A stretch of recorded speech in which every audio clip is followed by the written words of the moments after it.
Canola School on RealAgriculture.com is brought to you by Alberta Canola Producers Commission, SAS Canola, and Manitoba Canola Growers.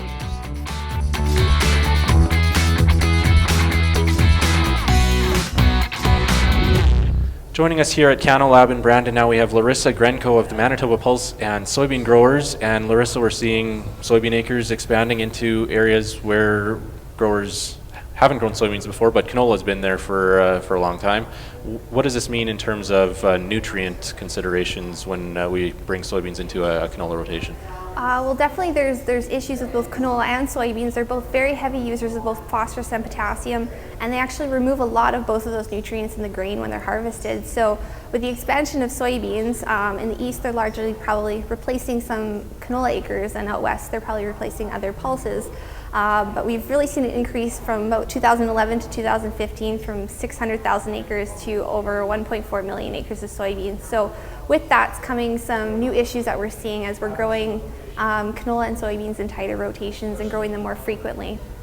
Potassium and phosphorus do behave very similarly in the soil, and therefore they can be managed similarly in terms of how you apply your fertilizer. Canola is the #1 remover of phosphorus, taking off about a pound of phosphorus for every bushel of canola that you're taking off, and soybeans are the #1 remover of potassium, so taking off 1.4 pounds for every bushel that you're taking off of soybean seed.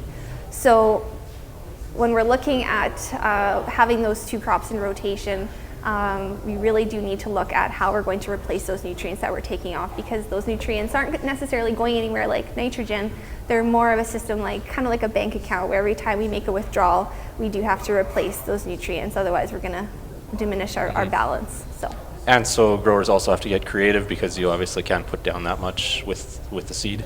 Yeah, I think a lot of the growers are running into issues, especially with soybeans, in terms of getting that phosphorus and potentially potassium back into the soil.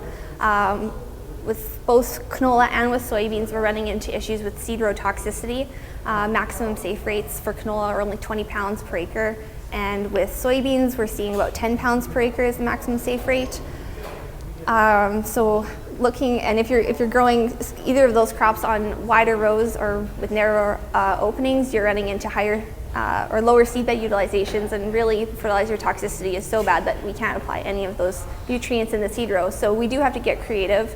Some of the alternative strategies, I guess, would be to apply your nutrients in the fall prior to growing your soybeans or your canola. If you're looking at building up your soil phosphorus levels in particular, putting down your recommended rates at the safe rate for both soybeans and canola, we are going to run into issues where we're just continually drawing down the bank account there. Yeah. So banding if possible, or broadcasting, incorporating? I would suggest, banding your phosphorus and potassium if possible. It's agronomically and environmentally more sound than broadcasting and incorporating, and it really does get the nutrients into the ground, into the area of where the roots are going to use those nutrients. Another option is to load up your phosphorus or potassium in other crops that you do have the capacity to put those nutrients down. A lot of times when you're growing soybeans, you're using your extra tank on your earth seeder for granular inoculant, so you don't have the capacity to put a fertilizer blend down. But in crops like wheat, you might have the ability to increase your rates. And those crops like wheat and other cereals are more tolerant to seed-placed fertilizer as well. So that's another suggestion we would have, is to apply additional nutrients in crops where you have the capacity to do so, to maintain the overall fertility level across your rotation as a whole. And that's where Don Flayton at the U of M has actually put together a calculator for looking at things from a rotational perspective. That's right. John Hurd and Don Flayton worked together to put together a rotational calculator where they have all of the crops that you would typically grow and the crop removal rates for phosphorus. And so you can add in all of your yields that you expect to have, and the nutrient or the phosphorus rates that you're going to apply. So you can look at the end of the day over 3 or 4 or 5 years how much phosphorus you're going to be removing and how much you're going to be applying, and then you can kind of manipulate your numbers that way, looking at where you could add more. So at the end of the day, you're maintaining your level of phosphorus.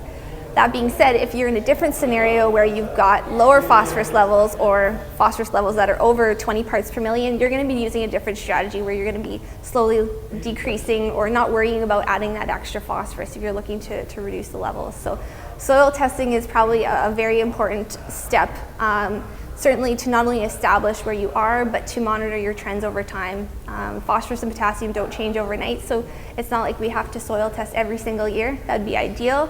But if we can do it consistently over time, then we can monitor the trends.